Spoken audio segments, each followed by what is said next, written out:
Hello everyone, thanks for clicking on this video. Now in the next couple minutes, what I'm going to do is I'm going to go over with you the process for how we get into NHS, as well as some of the history of not only NHS as a whole, but also what NHS stands for. Because I think there's some confusion out there, and it's good to get that cleared up right from the beginning. So the idea of National Honor Society is a very old idea. Actually, it was proposed in 1919, over 100 years ago, at the annual convention of the National Association of Secondary School Principals. Now, at that time, there's already a concern about the movement to emphasize athletic and academic activities that posed a detriment to programs that stimulate leadership and character. Now, at that time, there was no national organization who had objectives to create an enthusiasm for scholarship, a desire to render service, to promote worthy leadership, and to encourage development of character in the nation's high school students. So 2 years later, in 1921, the National Association of Secondary School Principals passed the resolution to form the National Honor Society. Members would be required to meet standards of scholarship, leadership, service, and character. Today, more than 15,000 secondary schools host chapters of National Honor Society. The Alleman chapter received its charter in 1954.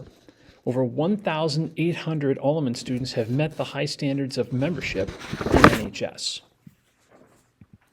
Now, the four pillars of NHS are what you see up there: character, scholarship, leadership, and service. And it's so critical that any time that you see the National Honor Society emblem, you will see those four letters right here, CSLS. And those always form the foundation for National Honor Society. Character is the quality that within each individual that distinguishes that person from others. It gives each one individuality, without which no one can respect oneself nor hope to attain the respect of others. Character is achieved and not received. It's the product of constant action, daily striving to make the right choice. Scholarship means a commitment to learning. A student is willing to spend hours in reading and study, knowing the lasting benefits of a cultivated mind. We should continue to learn even when formal education has ended, for education ends only with life. Leadership should exert a wholesome influence on the student and on the school.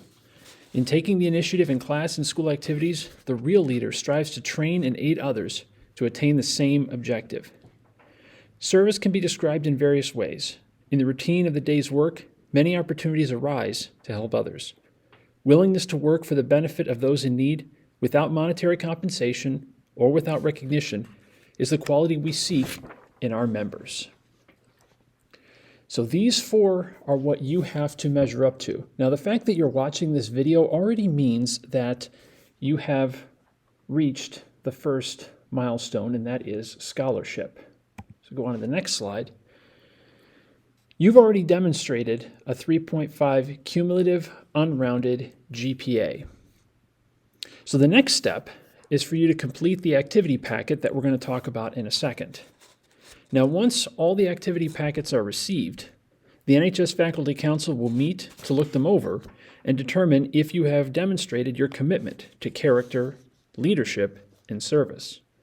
Now, if you meet all of those requirements, you will be invited to participate in the induction ceremony on May 4th, 2023 in the evening. So, what is this activity packet? Now, there are several parts to it. The first part has you list out activities. Every box that you see is for one activity. You need to fill out everything except the signature line before you ask someone to sign it. You never sign something without reading it, so why would you ask others to?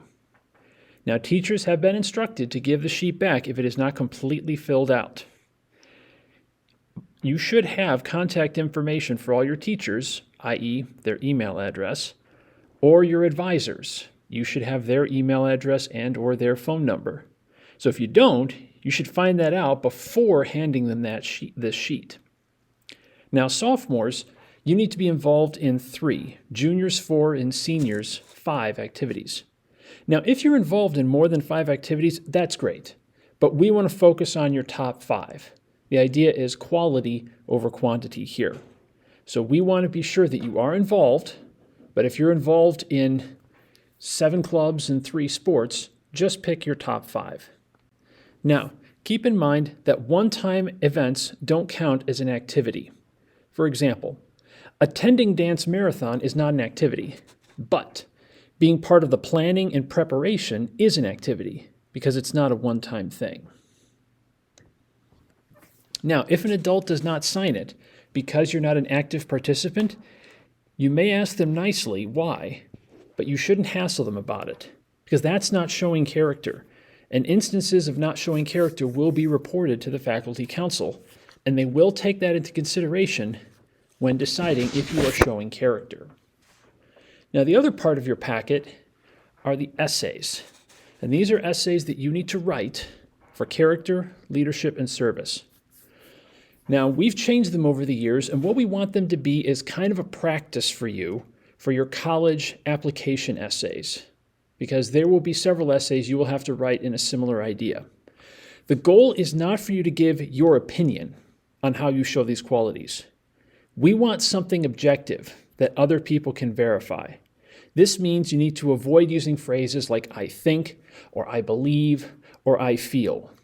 Those phrases appeal to things that can't be observed. Instead, your essay should talk about specific things you do in classes or in activities that the adults who run them can vouch for. People can't be witnesses to you thinking or believing, but they can be witnesses to you doing or saying something. Keep in mind that you do have a word limit. This is to keep you focused. You should have at most 2 paragraphs. The goal is for you to write specifically about what you do and how it shows this characteristic, nothing more. The more specific you are, the better. Now, once you've written your essays, now comes the task of getting it signed by an adult who can verify what you've written.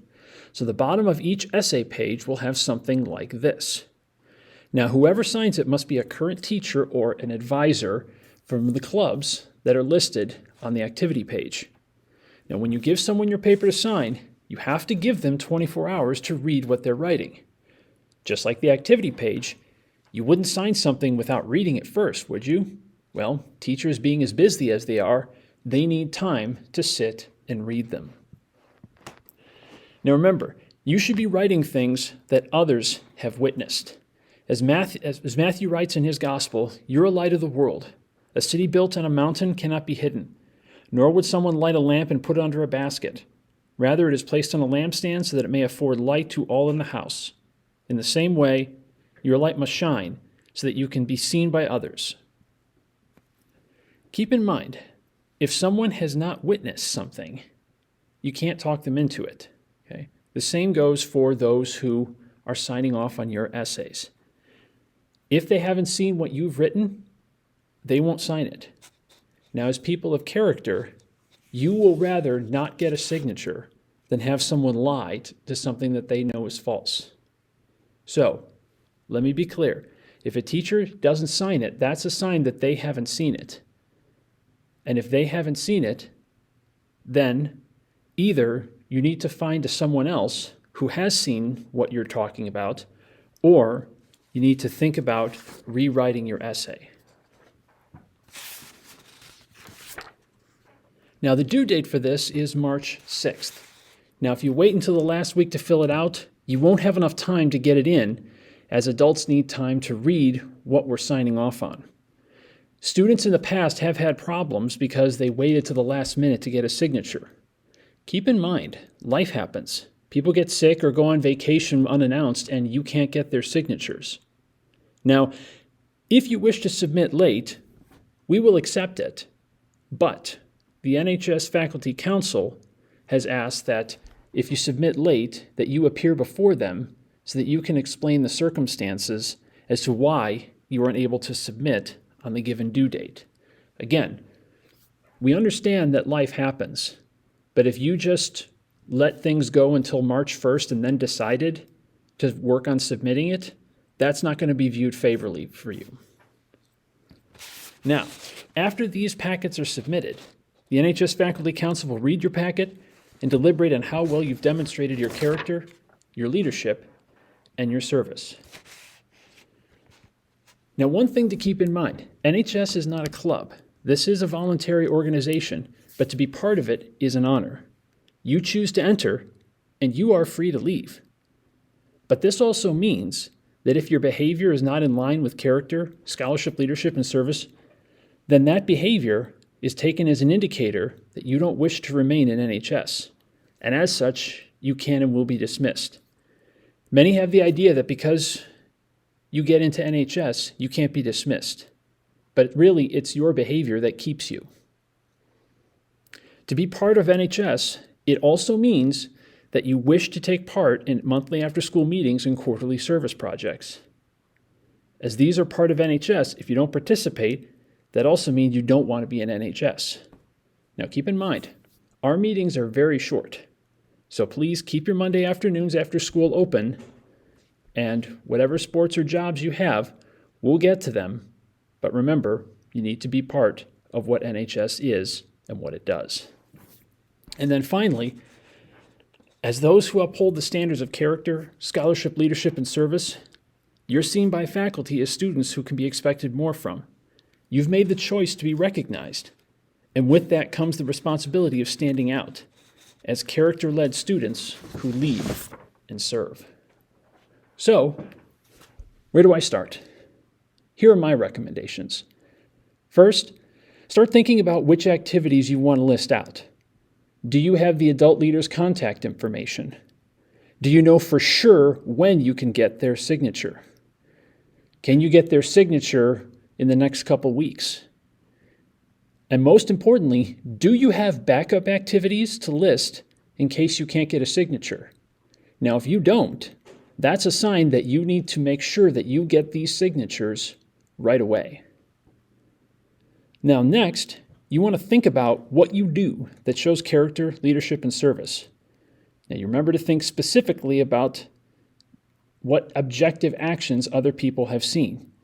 Now, this may take you some time, maybe a week or more, to think about what you do. And that's okay.